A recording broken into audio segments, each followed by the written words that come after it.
Sa atin pong balitang abroad, 49 na katao ang patay sa sunog sa Kuwait habang 11 Pilipino ang kabilang sa mga nadamay. Ayon yan sa Department of Migrant Workers o DMW. Si Alvin Pelobelio magbabalita.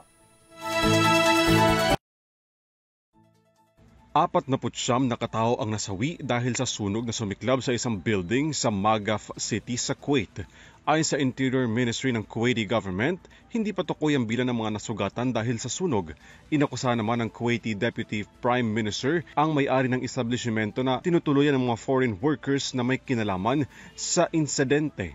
Sa kabuuang bilang ng mga nasawi, 30 sa mga ito ang mga Indian nationals at ang iba ay mula sa Kerala. Samantala kinumpirma naman ng Migrant Workers Office sa Kuwait na kabilang sa mga apektado ang 11 overseas Filipino workers. Ayon kay DMW Secretary Hans Leo Kakdak, ang 3 umano sa mga OFW ay nasiligtas ng kalagayan habang 3 pa ang nananatili sa ospital. Ang sitwasyon naman ng 5 pang Pinoy ay hindi pa makumpirma ng pamunuan ng ospital.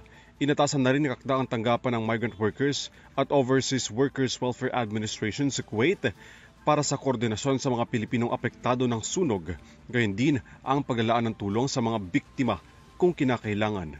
Para sa EuroTV News, Alvin Pelobelio sumasaludo sa bawat Pilipino.